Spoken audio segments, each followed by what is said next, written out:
সেখান থেকে বেরিয়ে পড়ে অজানা উদ্দেশ্যে। চিঠিতে লেখা ছিল, ওই গুপ্তধনটা এবং ওই লোকটাকে না নিয়ে আমি বাড়িতে ফিরব না।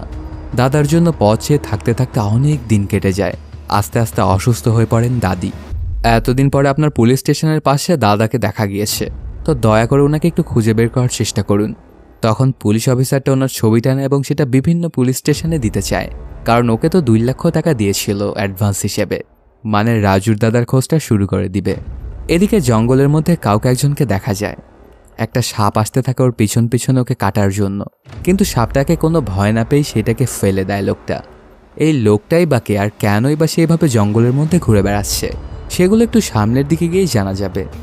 অন্যদিকে দেখা যায় চার্চের মধ্যে ওই 2টা মেয়ে গল্প করছিল। বেসির তো খুব ভালো লেগে গিয়েছিল রাজুকে। এটা সে অন্য সিস্টারটাকে বললেও কোনোভাবেই সে মেনে নিচ্ছিল না, কারণ অল্প কিছু দিনের মধ্যেই বেসির নান হতে চলেছে। তখন বেসি বলে, আমি ভালোভাবে বুঝতে পারছি যে গডই আমাকে ইশারা করছে ওকে বিয়ে করার জন্য। তবে অন্যজন বলে যে আমার তো সেটা মনে হয় না। আচ্ছা, আজকে যদি সে আবার চার্চে আসে তাহলে ভেবে নেব যে সে তোর সোলমেট, আর যদি সে চার্চে আজকে না আসে তাহলে এই টপিকটা পুরোপুরি বাদ। কিছুক্ষণের মধ্যেই দেখা যায় সেই চার্চে চলে আসে রাজু। বেসিকে খুঁজতে থাকে কিন্তু কোথাও খুঁজে পায় না। তারপর চলে আসে কনফেশন করার জায়গায়। দেখা যায় সেখানেই বসেছিল বেসি।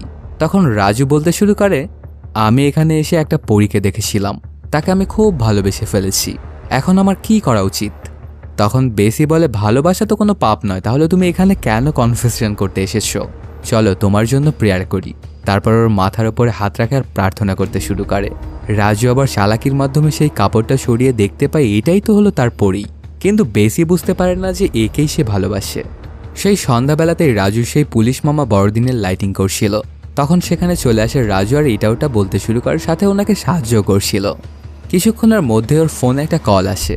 দেখা যায় ওকে বেসি কল দিয়েছিল। তখন রাজু একটু কথা বলতে না বলতে বেসি বলে ওঠে, তোমার দাদা আমার সাথে চিটিং করেছে, এর জন্য ওনার উপরে আমি চিটিংয়ের কেস করেছি, আর ওনাকে বাঁচানোর জন্য তুমি এখন মিসিংয়ের কেস করছো।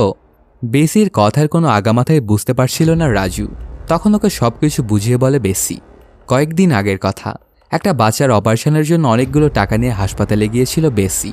গিয়ে দেখতে পায় লাইনটা অনেক বড়, আর সামনেই দাঁড়িয়েছিল রাজুর দাদা।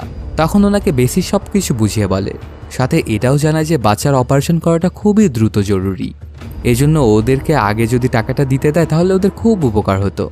তখন রাজুর দাদা বলতে থাকে, তোমার কথাগুলো শুনে আমারও খুব খারাপ লাগছে এই মেয়েটার জন্য, এজন্য আমার টাকাটাও আমি তোমাদের সাহায্য করতে চাই। টাকাগুলো আমার কাছে দাও, আমি গিয়ে জমা দিয়ে আসি। প্রথমে তো কোনোভাবেই টাকাগুলো দিতে চাইছিল না বেসি, কিন্তু দাদা কেমন যেন একটু জাদুর মতো কিছু একটা করে, এটাতে বেসি টাকাগুলো ওনাকে দিয়ে দেয়, আর সে কারণে ওর উপরে কেস করেছিল বেসি। এখন ওর দাদা যতগুলো টাকা নিয়ে গিয়েছে সেটা যদি পরিশোধ না করা হয় তাহলে ঝামেলায় পড়তে হবে ওকে, এটাও জানায় বেসি। কিন্তু ওর কাছে তো এখন আর এতগুলো টাকা নেই, কি করবে সে কিছুই বুঝে উঠতে পারছিল না। কিছুক্ষণের মধ্যে ওর মামার বসও কল দেয়, রাজুর দাদাকে খোঁজার জন্য 5 লাখ টাকা দেওয়ার কথা, কিন্তু এখন সবে মাত্র 2 লক্ষ টাকা দেওয়া হয়েছে, এজন্য বাকি 3 লাখ টাকা নিয়ে তাড়াতাড়ি করে আসতে বলে, না হলে অনেক ঝামেলায় পড়তে হবে ওদেরকে, এটাও জানায়। এখন এতগুলো টাকা ওরা কোথায় পাবে কিছুই বুঝতে পারছিল না। এই সময়টা ওরা দুজনে একটা রেস্টুরেন্টের মধ্যে বসা। কিছুক্ষণের মধ্যে একটা ব্যাগ হাতে একটা মেয়ে এসে সেখানে পৌঁছে। ব্যাগটা খুলে বলে যে এর মধ্যে 1 কোটি টাকা রয়েছে। মেয়েটার নাম ভৈরবী। সাথে এটাও জানায় রাজুর দাদা অনেক আগেই ভৈরবীর নানাকে সাহায্য করেছিল, এখন ওরা অনেক ধনী হয়ে গেছে, এই জন্য ওই টাকাগুলো এখন পরিশোধ করে দিতে চায়। ওকে টাকাটা দেওয়ার জন্য রাজুর গ্রামে গিয়েছিল মেয়েটা, কিন্তু সেখান থেকে সবকিছু জানার পরে চলে এসেছে এই জায়গায়। তখন রাজু এবং তার মামা 3 লক্ষ করে টাকা চায় একটা কাজের জন্য, কিন্তু ভৈরবী জানায় এখান থেকে একটা টাকাও আমি তোমাদের দিতে পারবো না, আমার নানার ইচ্ছা হলো এই টাকাগুলো যেন আমি তোমার দাদার হাতেই দেই। তারপর ওরা মামা ভাগ্নে বুদ্ধি করার জন্য একটু সাইডে আসে যে কিভাবে ওর থেকে টাকাটা হাতানো যায়। ঠিক তখনই ওই টাকার ব্যাগগুলো নিয়ে একটা ছেলে দৌড়ে পালাতে শুরু করে, সাথে সাথেই দৌড়ে গিয়ে রাজু ওকে একটা লাথি মারে। পরে ভালো করে খেয়াল করে দেখতে পায় বাইরে অনেকগুলো ছেলে পেলে এসেছিল, আসলে কোনোভাবে ওরা হয়তো এই টাকাগুলোর খোঁজ পেয়ে গিয়েছিল। কিছুক্ষণের মধ্যেই তাণ্ডবলীলা শুরু করে দেয় রাজু, একদম সবাইকে কুত্তা মারা মারছিল, চোখের পলকেই সবাইকে ধরাশায়ী করে ফেলে রাজু। এই ব্যাপারটা দেখে ওর উপরে অনেকটাই খুশি হয়ে যায় ভৈরবী, আর রাজুকে সে জড়িয়ে ধরে, বলতে থাকে তোমাকে অনেক ধন্যবাদ। এই ব্যাপারটা আবার দেখে ফেলে বেসি, আর অনেক রাগান্বিত হয়ে সেখান থেকে চলে যায়। তখন রাজু ভৈরবীকে বলতে থাকে, তুমি যদি আমাকে ধন্যবাদ দিতেই চাও তাহলে এভাবে কেন, এমনিতেই তো বলতে পারো, তোমার এই জড়িয়ে ধরা দেখে যদি আমার পরি আমার উপরে রাগ করে চলে যায় তাহলে কি হবে? রাজু এই কথাগুলো বলছিল কারণ ওই সময় ওই দিক দিয়ে অনেকগুলো নান যাচ্ছিল। আসলে বেশি ওদের মধ্যেই ছিল এবং এই ব্যাপারটা দেখে সে চলে যাচ্ছিল, কিন্তু এটা সম্পর্কে কোনো কিছুই বুঝতে পারে না রাজু। তখন ওর সাথে থাকা একজন একটা নানকে ডেকে জিজ্ঞেস করে, আপনাদের কি প্রেম ভালোবাসা করা যায়? তখন ওই নানটা জানে আমাদের জন্য সেবাই আসল ধর্ম, প্রেম ভালোবাসা আমাদের জন্য নয়। এটা শুনে মন ভেঙে যায় রাজুর। ওর ভোলা ভালাই প্রেমটা দেখে ওর তো প্রেমেই পড়ে যায় ভৈরবী। তারপর সে তার নানাকে কল দেয়, জানায় নানা, রাজু আসলে অনেক ভালো একটা ছেলে, আমি ওকে ভালোবেসে ফেলেছি, তো ওর দাদাকে খোঁজার জন্য আমাদের সাহায্য করা উচিত। এই কথাটা শুনে কেন যেন অনেক রাগান্বিত হয়ে যায় ওর নানা, এমনকি নিজের ফোনটাই ভেঙে ফেলে। তারপর ওয়ালে অনেক পুরনো একটা ছবি দেখা যায়।